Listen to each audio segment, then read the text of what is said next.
शादी की पहली रात दूल्हा जैसे ही अपने कमरे में दाखिल होता है और अपनी पग जो है वो उतारता है और अपनी दुल्हन के कदमों में जाकर रख देता है, रोना शुरू कर देता है, माफ़ियाँ मांगना शुरू कर देता है।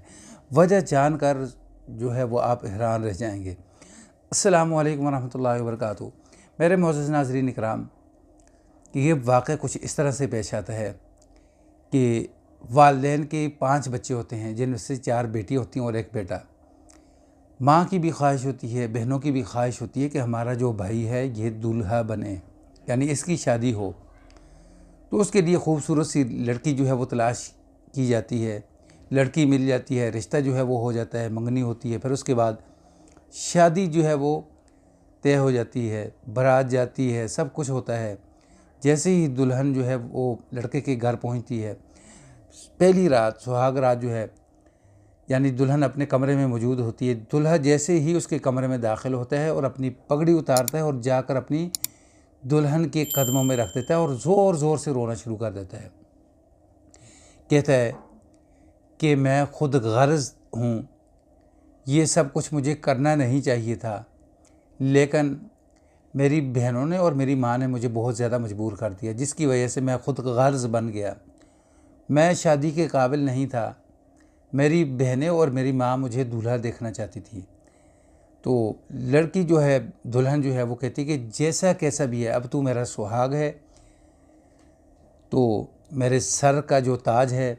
लड़की पगड़ी उठाती है और उसके सर पे रख देती है कि अब जिस तरह भी ज़िंदगी गुजारूंगी, मैं आपके साथ पूरी ज़िंदगी जो है वो वफा करूंगी। किसी को पता भी नहीं चलेगा कि यानी आपके अंदर ये मसला है या नुक्स है। नाज़रीन, काफ़ी वक्त गुज़र गया, हत्ता कि इन दोनों की शादी को 30 साल गुज़र गए। तो एक दिन जो है, यानी एक शख्स जो है जिसने ये स्टोरी भेजी है ना, वो कहता है कि मैं कब्रिस्तान गया, यानी अपने वालिद की कब्र के ऊपर दुआ करने के लिए। वालिद की कब्र के साथ जो है कुछ कब्रें जो है, फासले के ऊपर एक कब्र है जिसके ऊपर ताज़ा मिट्टी है, तकरीबन ऐसे लगता है जैसे 1-2-3 दिन जो है दफनाए हुए हैं।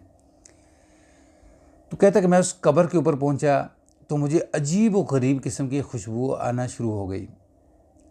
मैंने मिट्टी को हाथ लगाया, झाड़ा, हाथों के साथ खुशबू आनी शुरू हो गई। तो मैंने सोचा कि कोई ना कोई जो है ज़रूर कब्र वाला जो है ना, ये कोई पहुंची हुई हस्ती है। कहता कि फिर कुछ दिन गुजरे, मैं दोबारा वालिद की कब्र के ऊपर जो है दुआ कर लिए गया। तो फिर यानी उस कब्र के ऊपर एक शख्स जो है वो दुआ मांग रहा है।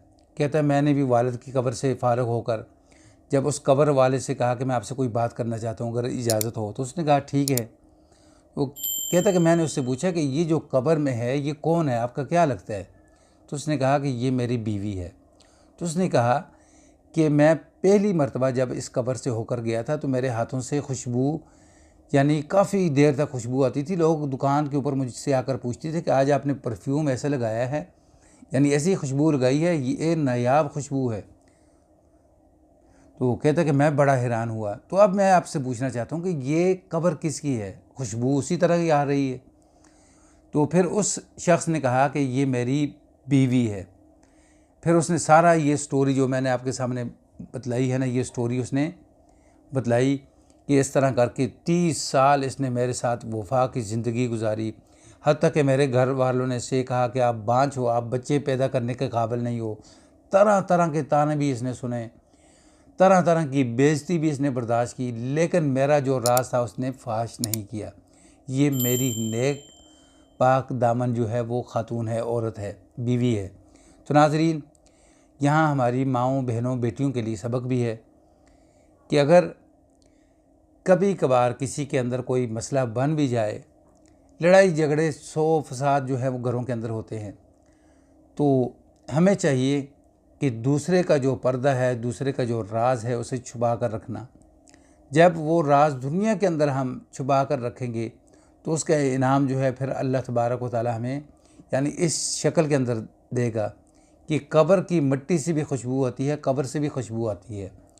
ये वाकई स्टोरी अगर आपको पसंद आए तो इसको आगे शेयर करें, ताकि दीगर जो लोग हैं, हमारी माएँ हैं, बहनें हैं, बेटियां हैं, भाई हैं, सबको जो है यानी यानी इस वाक़े से जो है इबरत हासिल हो। अस्सलामु अलैकुम वरहमतुल्लाहि वबरकातुहू।